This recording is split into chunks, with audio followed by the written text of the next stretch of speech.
जय हिंद शिक्षक साथियों, कैसे हैं आप सभी। आप सभी का बहुत बहुत स्वागत है आज के इस लेटेस्ट वीडियो में। उम्मीद है आप सभी स्वस्थ होंगे, मस्त होंगे, जबरदस्त होंगे। आज के इस वीडियो में हम लोग बात करने वाले हैं डीएलएड फर्स्ट ईयर के 8वें प्रश्न पत्र हिंदी भाषा शिक्षण के बारे में। इसमें जो हमारी पहली इकाई है वो है हिंदी भाषा शिक्षण के उद्देश्य और कक्षा प्रतिक्रिया। इसमें हम ये देखते हैं कि हिंदी भाषा शिक्षण के क्या उद्देश्य है, कौन कौन से उद्देश्य है हिंदी भाषा शिक्षण के, क्या जरूरत है हिंदी भाषा शिक्षण कराने की और क्यों हिंदी भाषा शिक्षण कराया जाता है।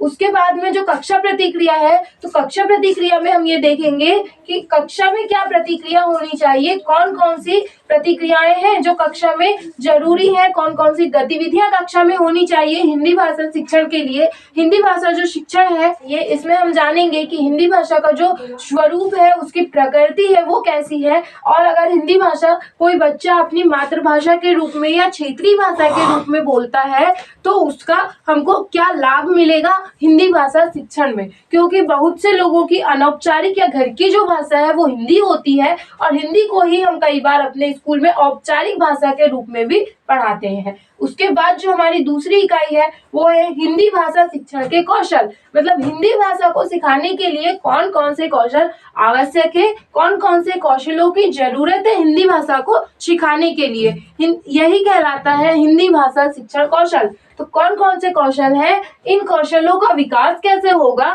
और ये कौशल जो है बच्चों को सकारात्मक रूप से शिक्षा प्रदान करने में कैसे हमारी सहायता करेंगे, इस बारे में हम अध्ययन करेंगे अपनी दूसरी इकाई हिंदी भाषा के शिक्षण कौशल में। उसके बाद हमारी तीसरी इकाई आती है भाषा शिक्षण के कौशल। इसमें हम ये देखते हैं कि भाषा शिक्षण के कौशल क्या होते हैं, बच्चे को भाषा कैसे सिखाई जाती है, सीखने में जो प्रारंभिक कौशल होते हैं वो क्या होते हैं, और जो भाषा शिक्षण कौशल है उनका विकास कैसे किया जा सकता है, कौन कौन सी गतिविधियों को अपनाया जा सकता है भाषा कौशलों के विकास के लिए, और कौन कौन सी गतिविधियां होती हैं या कौन कौन से ऐसे कारक है हमारे समाज में जो बच्चे के भाषा विकास को प्रभावित करते हैं। इस बारे में हम अध्ययन करेंगे इकाई 3 भाषा शिक्षण के कौशल में। उसके बाद अगली यूनिट है हमारी गद्य और पद्य शिक्षण। ये जो है गद्य और पद्य दोनों हमारी हिंदी भाषा की प्रमुख विधाएं हैं। इनमें हम ये देखते हैं कि बच्चों को गद्य शिक्षण कैसे कराया जाए, पद्य शिक्षण कैसे कराया जाए, कौन कौन सी विधियां होती है, कौन कौन सी जो है गतिविधियां होती हैं जिनका प्रयोग करके हम अपना गद्य शिक्षण और पद्य शिक्षण का जो है कार्य कर सकते हैं कक्षा में। जो गद्य शिक्षण है उससे बच्चों को क्या शिक्षा मिलती है, कौन सी तकनीकों का प्रयोग करके हम गद्य शिक्षण कर सकते हैं, और पद्य शिक्षण से बच्चों को क्या शिक्षा मिलती है, पद्य शिक्षण किन गतिविधियों का या किन तकनीकों का प्रयोग करके कराया जा सकता है और इससे क्या क्या लाभ है, ये सारी बातें हम जो है अपनी चौथी इकाई गद्य और पद्य शिक्षण में देखेंगे। उसके बाद हमारी 5वीं इकाई आती है व्यवहारिक व्याकरण। व्यवहारिक का मतलब होता है जो हमारे व्यवहार में हो वो कहलाता है व्यवहारिक। तो व्यवहारिक व्याकरण मतलब जो व्याकरण का जो उपयोग हम अपने दैनिक जीवन में अपनी दिनचर्या में करते हैं, उस व्याकरण की जो है बारीकी से समझ जो है हमारी इस यूनिट में भी है। उसके बारे में जो है हम बारीकी से पढ़ते हैं अपनी 5वीं यूनिट में। हम देखते हैं कि जो व्यवहारिक व्याकरण का क्या महत्व है, क्यों आवश्यक है व्यवहारिक व्याकरण को समझना, और इसको समझाने के लिए जो है बच्चों को हम कौन कौन सी तकनीकों का और गतिविधियों का प्रयोग कर सकते हैं, ये सारी बातें हम अपनी 5वीं इकाई व्यवहारिक व्याकरण में करेंगे। उसके बाद हमारी 6वीं इकाई आती है मूल्यांकन।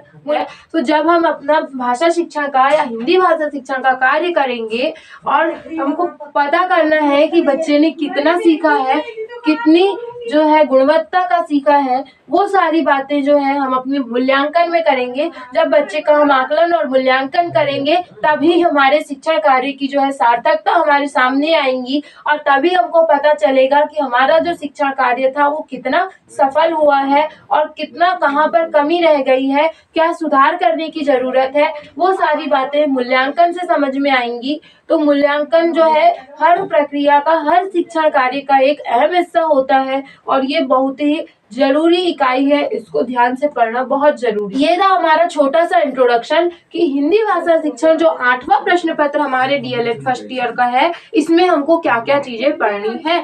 इसमें हमने देखा कि हमको कितनी यूनिट्स दी हुई है, क्या क्या उन यूनिट्स में दिया हुआ है, ये सब की विस्तृत चर्चा जो है हमने एक छोट संक्षेप में की है, और इसकी जो एकदम डिटेल चर्चा है वो हमारे आगे के वीडियोज में होगी। तो आप हमसे जुड़े रहें। Thanks for watching friends. I hope कि आपको बातें समझ में आई होंगी।